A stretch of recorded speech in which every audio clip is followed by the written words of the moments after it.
Wilson with Better Business Planning. We're a business consulting firm, and welcome to Risky Business, where we're going to be learning from leaders about some of the successes they've had and also some of the challenges that they've had on their way to success. So today we're interviewing Alex Lesser. She is the owner of Chicago's InXpress. So welcome. Thank you for being here. Thank you for having me. Of course. So tell us about InXpress and what you do. So InXpress is part of a global franchise system. We actually service the small business community, so startups, small and medium-sized businesses. And I own the franchise here in downtown Chicago. And what we do is that we provide shipping services to small businesses. We leverage our volume size and our volume business, and we provide access for small businesses to first of all, very cost-effective shipping, also international shipping, so access to global carriers such as DHL and other carriers to facilitate any sort of transportation and logistics needs. Okay, so two questions on that then. So first, were you always interested in shipping? Is it something that you were passionate about? So I still can very clearly remember my friends and my family saying, shipping? Shipping? I was actually in the corporate world for about 15 years. I worked in healthcare sales, sales training and development management, and with an amazing company, so still had a fantastic experience. But I think as a lot of us that are business owners, there's always that something inside of you that says, I really kind of want to bust out on my own, do my thing. There's something kind of inside of me that I want to express. And I had a really great opportunity with my other company. I took a volunteer severance to opt out. And I actually took an entire year off, a personal year, a little hiatus, if you will, on purpose to sort of take time, go explore, learn about myself, and learn what I wanted to do. 15 years into a business career, hit the pause button. What do I want to do with my life? So I traveled everywhere, internationally as well. And is this when you picked up photography? Yes. That bug bit a little bit before that, but yeah, it unfortunately got worse after that. Just amazing photographer on a hobby basis. Thank you. So yeah, but I kind of fell in love with the world around me and wanted to somehow bring it back. So I met a chocolate shop owner in Paris, and I told him when I left, I said, I don't know, but you and I are going to do business one of these days. And I got home and I thought, I don't know anything about international shipping. And then I started researching franchising in general. I thought I liked the fact that they were established business models. Specific franchises, I really wanted to go back to an environment where I felt really comfortable and just the right environment to be around. I'm a people person, so I want to be with the right company. And I wanted to educate myself about everything business related, international business related, shipping related, logistics related. So I truly believe now that if you understand supply chain, you understand how products get here and there, and you can understand so many other parts of a business. So yeah, it was either an MBA, culinary school, or shipping. And shipping. Culinary school or shipping. I know. Okay. That's okay. It all ties back around eventually. So yeah. Okay. So scary stuff. So you step into business and you did your homework and you tried to prepare and do everything that you can do. And I think a lot of us, we look at the cover of Forbes and we see people's success, and once they're there, once they've arrived, and how pretty it looks. Yeah. But behind the scenes and getting there isn't always so pretty.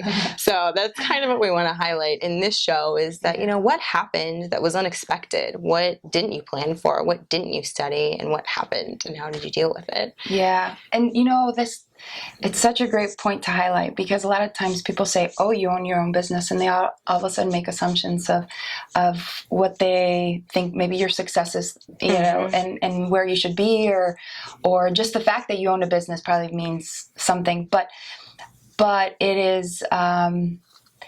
it is one of the scariest things, because you can be as prepared. You carry with you a set of experiences, right, from your previous career and what you think you have in you to start these businesses. But but you have to wear all the hats. I think one of the scariest things was, for me, I'm wearing every single hat that I've ever worked, ever worked with, right? Receptionist, so, receptionist, accounting, office manager, absolutely every single role you wear, and so that's one of the scariest things, because you find things that you really absolutely excel in, and other areas where you're like, whoa, I was not prepared.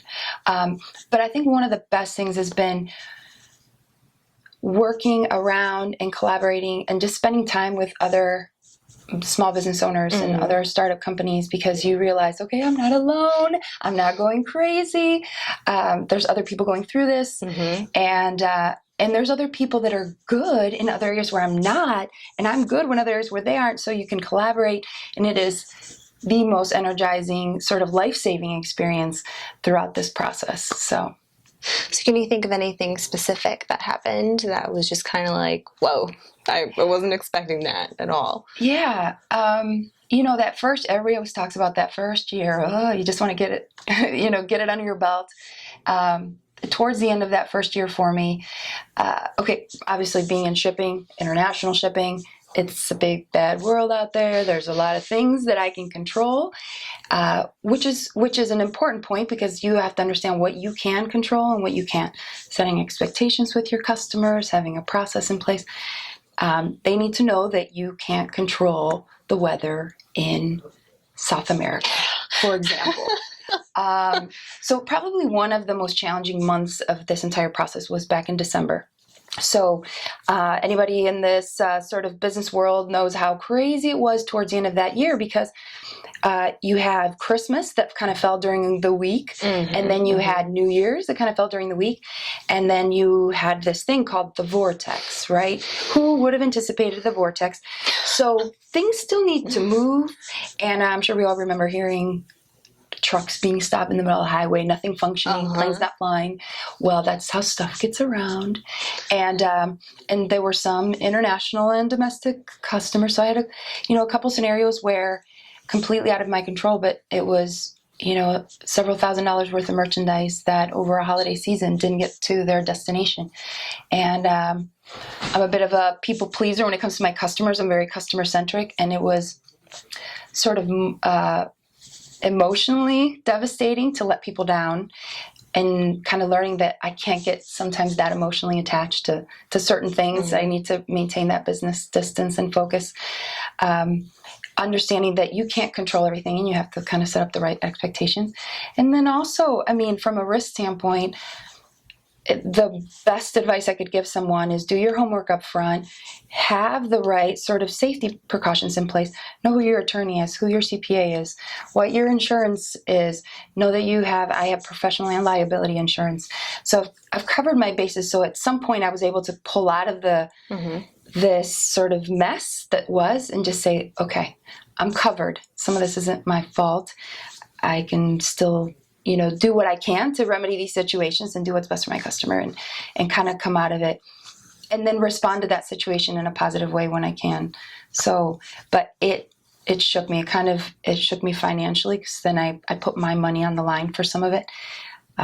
Sort of my confidence was affected, and then a little bit of this overwhelming, oh God, it's maybe more complicated than I think. But you come out of that, you end up having these,